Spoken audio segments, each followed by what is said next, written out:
wabarakatuh. Salam sejahtera bagi kita semua. Eh, Mahasiswa Universitas Bina Sarana Informatika. Kali ini kita membahas mengenai kertas kerja untuk pemeriksaan laporan keuangan. Baik, sebelum kita menyelesaikan kertas kerja, terlebih dahulu kita memahami dulu kertas kerja yang akan kita kerjakan dalam setiap segmen atau spesifikasi pekerjaan yang akan kita lalui sebagai auditor. Kertas kerja adalah memperlihatkan semua bukti yang dilakukan, baik itu metode dan prosedur serta alat-alat bukti lain dalam pengumpulan bukti yang nantinya akan dilakukan sebuah kesimpulan dalam setiap kertas kerjanya itu. Tujuannya adalah untuk melakukan koordinasi. Koordinasi itu dilakukan karena dalam satu tim auditor terdiri dari beberapa anggota dan beberapa senior dan satu supervisor serta satu manajer dan juga satu penanggung jawab di kantor akuntan publik di mana tempat para auditor itu melakukan pemeriksaan. Kertas kerja ini adalah ruang koordinasi yang sangat penting untuk dijadikan korelasi, kesinambungan, pengawasan, dan pengarahan. Kemudian kertas kerja juga digunakan sebagai pedoman pemeriksaan selanjutnya dan juga untuk menguatkan kesimpulan pada laporan keuangan, karena untuk menjadikan laporan keuangan itu dinyatakan wajar atau tidak wajar dengan syarat atau dengan tanpa syarat harus didukung dengan kertas kerja yang sudah dilakukan oleh para auditor yang sudah dibagi tugas. Baik, jenis kertas kerja kita antaranya adalah audit program, berisikan prosedur pemeriksaan elemen-elemen atau akun-akun tertentu, yang mana di situ sangat syarat muatan dengan sistem yang terjadi dalam perusahaan tersebut dan dikombinasikan atau dileburkan ke dalam sistem pemeriksaan laporan keuangan yang dilakukan oleh auditor. Kemudian di situ jenis kertas kerja lain adalah WTB atau Working Trial Balance yang berisikan daftar saldo rekening buku besar yang menjadikan panduan daripada muatan yang penuh dengan syarat transaksi dan perubahan yang terjadi yang menjadikan dasar untuk diperiksanya laporan keuangan. Kemudian ringkasan jurnal koreksi dan klasifikasi dan daftar utama dari ringkasan rekening yang terhubung dan daftar pendukung, yaitu kerja-kerja yang dibuat untuk mendukung informasi yang dikumpulkan. Untuk mengerjakan kertas kerja, maka kita terlebih dahulu melakukan pemeriksaan audit dengan melakukan prosedur. Pertama adalah vouching atau penelusuran data akuntansi yang membentuk laporan keuangan tersebut atau memberi isi pada laporan keuangan tersebut. Kemudian melakukan konfirmasi dari pihak ketiga yang independen, yang mana di situ biasanya ada beberapa konfirmasi yang kita lakukan seperti konfirmasi utang, konfirmasi piutang, konfirmasi aktiva, dan konfirmasi pasiva.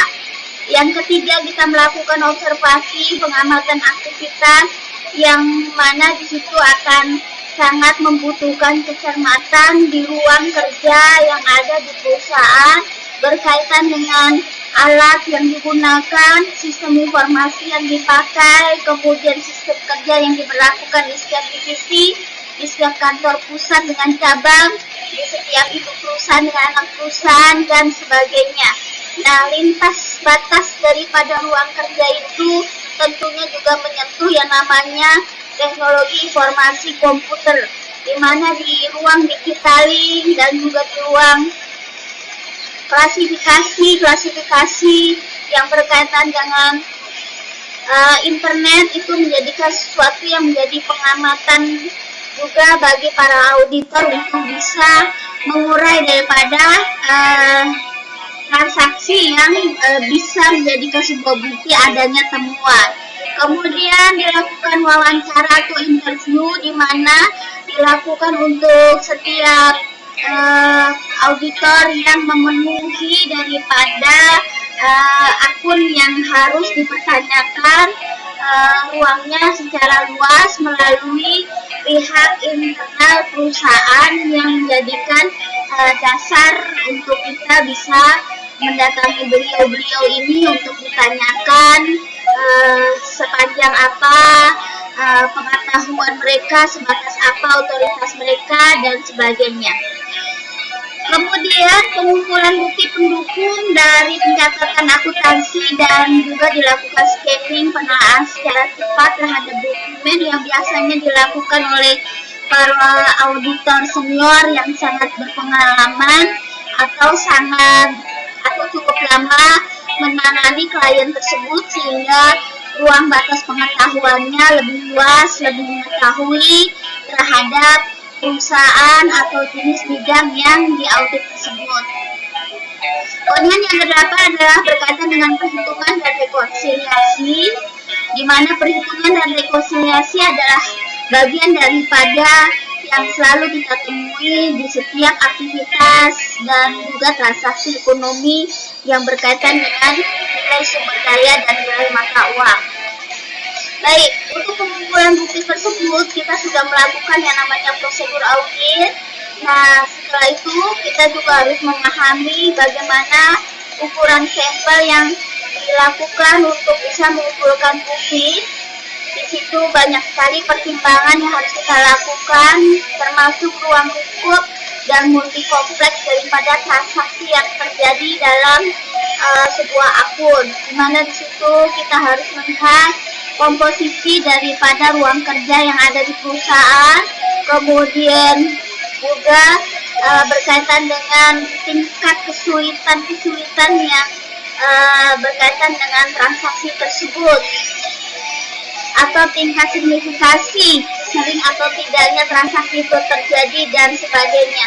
Hal tersebut menjadikan dasar untuk kita mengambil sampel sejauh berapa prosentasinya untuk bisa menentukan bukti itu cukup. Ya, jadi cukup untuk bisa menyatakan bahwa akun tersebut diuraikan atau dipresentasikan ke dalam laporan keuangan wajar atau tidak wajar. Baik, kemudian setelah itu item yang dipilih adalah bagian penentu yang biasanya dibagi oleh beberapa auditor untuk bisa menjadikan kendali dan tanggung jawab sebagai penelaah, penelusur, dan sebagainya di ruang kerja yang cukup banyak spesifikasinya yang nantinya akan dipertanggungjawabkan satu sama lainnya. Dan kemudian pengaturan waktu juga adalah bagian daripada keberhasilan daripada para auditor untuk bisa bekerja secara efektif dan efisien, karena dalam ruang kerja ini para auditor atau tim diberi batasan yang sangat minimalis untuk bisa menyelesaikan laporan keuangan yang diperiksa itu dalam waktu sesingkat-singkatnya, sehingga ditemukan bukti berkaitan dengan kompetisi. Jadi di sini akun yang diuraikan yang setelah dilakukan pemeriksaan itu bisa benar-benar kompeten, memenuhi syarat sesuai dengan prinsip akuntansi yang berlaku umum, kemudian dijelaskan sejujur-jujurnya dan juga tanpa ada bias, tanpa ada ruang yang tidak terlewatkan oleh ruang validasi dan sebagainya. Itu adalah di kompetisi tersebut, sehingga mempengaruhi pada kepercayaan stakeholder terhadap laporan keuangan tersebut. Nah, penentu bukti lainnya sudah jelas bahwa kecukupan bukti adalah penjamin daripada penentuan bukti tersebut apakah kompeten atau tidak. Kemudian tepat waktu juga bagian daripada penting untuk bisa menentukan bukti itu kompetitif atau sesuai dengan penggambaran daripada laporan keuangan yang diperiksa, sehingga dapat menjadikan pendukung atas temuan-temuan yang dilakukan dalam pemeriksaan laporan keuangan. Baik, setelah itu kita lihat bahwa jenis bukti pendukung audit, yaitu pertama adalah berkaitan dengan sistem. Jadi setiap pekerjaan apapun kita akan terikat pada sistem. Sistem di sini karena kita berkaitan dengan kerja berarti ada sistem kendali. sistem kendalinya di sini adalah sistem pengendalian internal. Nah, disitulah kita harus mengupas apakah SPI-nya berjalan dengan baik dan sebagai mestinya, apakah terdapat human error, apakah ada kesalahan teknis dan sebagainya. Nah, di ruang itulah kita akan melakukan temuan-temuan yang akan berpengaruh terhadap bukti fisik ataupun tidak fisik yang menjadikan catatan yang akan diuraikan dalam laporan keuangan. Kemudian bukti fisik sudah jelas, yang tadi sudah Ibu ungkapkan, berarti berkaitan dengan bukti transaksi seperti kupon, seperti voucher, seperti faktur dan sebagainya. Itu adalah bagian-bagian yang harus menjadikan perhatian secara umum dan secara spesifik. Kemudian bukti dokumenter seperti serah terima barang, kemudian bukti keberadaan barang tersebut itu adalah bagian pentingnya juga. Kemudian catatan akuntansi dan bukti wawancara, perhitungan dan perbandingan dengan tahun lalu untuk bisa melihat perbedaannya yang kira-kira signifikan ada di mana. Kemudian spesialis, yaitu badan atau orang yang memiliki keahlian khusus, di mana di situ ada beberapa akun yang tidak bisa dipercayakan hitungannya oleh pihak internal manajemen. Hal tersebut membutuhkan daripada perhitungan dari pihak eksternal yang independen.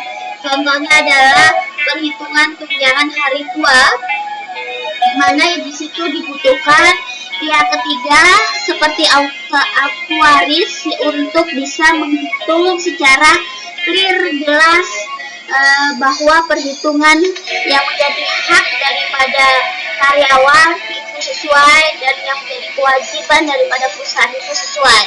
Kemudian konfirmasi dari pihak ketiga, kemudian pernyataan tanggung jawab manajemen atas rekening khusus, dan juga pendukung lainnya adalah analisa yang dilakukan dari pihak manajemen, dari pihak eksternal, pihak ketiga selain kantor akuntan publik, dan juga dari analisis para auditor yang berada di kantor akuntan publik yang menjadi tanggung jawab untuk memeriksa laporan keuangan perusahaan.